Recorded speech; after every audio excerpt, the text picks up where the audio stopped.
Hi, I'm Mary Beth Quinn, a mixed media collage artist, and today I would really love to talk about process and allowing your work to develop. I have been in a major phase of wanting and needing to develop new work, and it's brought back to me these fresh ideas about how vital it is to experiment and to make space for learning and for things to coagulate, for ideas to come forth.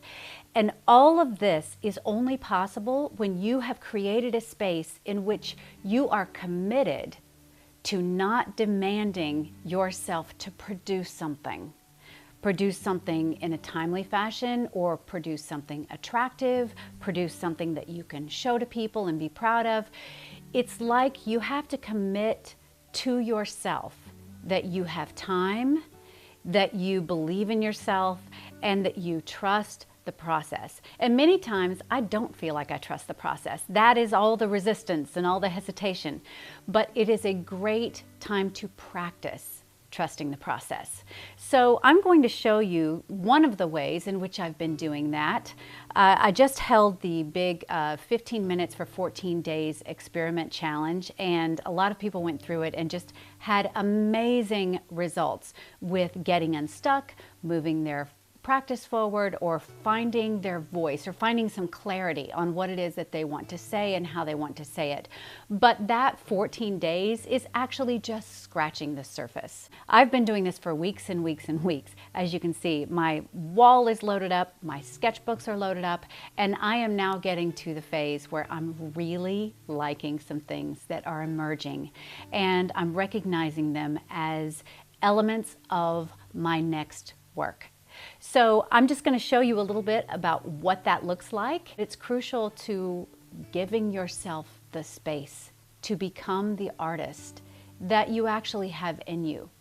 The pushing and the impatience or the fear of failure can very oftentimes just erode any foundation that you might be trying to build. So let's get into it and we'll talk more about it. So the first thing that I want to point out is that this is really cheap paper. This is just your run-of-the-mill sketchbook. It's not heavy-duty mixed media paper. The ink just soaks right in, and it loses its color. And I almost did this on purpose. I actually like working on paper that is not conducive sometimes, because it forces me to let go of how it looks. And I'm much more free to just explore and look for marks that I like or effects and practice. It's really, really difficult as an artist, or maybe I should say as a human being, to let go of the outcome. It doesn't really come naturally to us, does it? But it is essential if you want to learn anything. Especially if that learning is unique to you, expressive, as opposed to fixed and finite. It's something that comes out of you, but it's also something that's skill-based that you have to develop. So having this space is absolutely essential. I did not understand this for the first 15 years of my art practice, if you can even say I had an art practice. I was just producing work and didn't know any different. And now I understand that without the practice, you really miss out on the joy of what being an artist offers. It is about exploring yourself. It is about bettering yourself, not just your art skills, but as a person, developing your muscles to withstand self-criticism and learn how to befriend that and manage it. Learn how to step into the driving role instead of just the response role. So what you see me practicing right here and exploring is just movement in the landscape. I'm trying to figure out how to use color and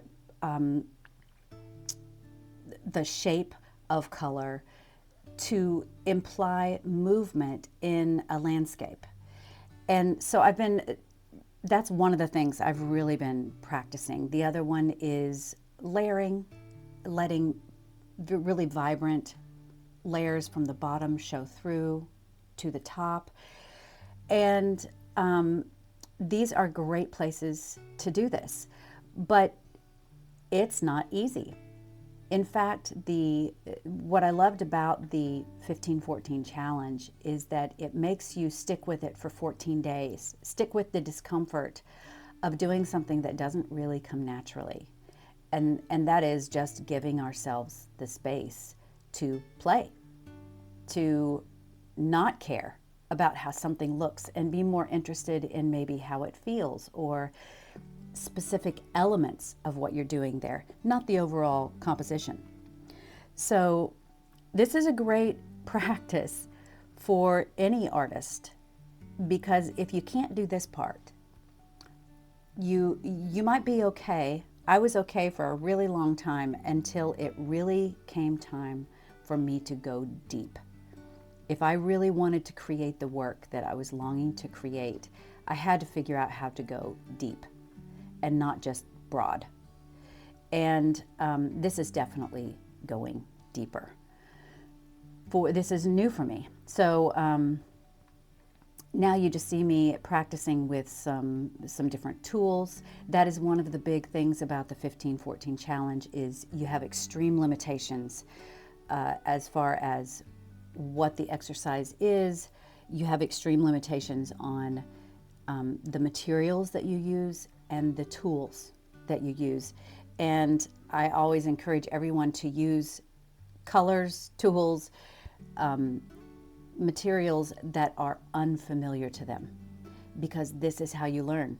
You get out of that space where, oh, I know what I'm doing here. And instead you're pitched into a place where you don't know what you're doing on any front, which is exactly what you want. And it's nice to experience that, we can do this and not, nothing bad happens. In fact, lots of good things happen. So I'm finishing up here. I'm getting to the end of my 15 minutes. Of course, I've sped it up, but here's the end result on this very cheap paper. And I liked some of the things that I got here. And I'm getting ready to show you one of my favorite parts of the painting. This down here in the lower right-hand corner, I just love what happened there. It's just so fun finding things that you want to repeat in other work. So if you're interested in signing up for the 15 minutes for 14 days Mixed Media Challenge, you can find that information below. And I think you will absolutely love it if you're wanting to go deep as opposed to just wide in your art practice. And happy holidays, you guys.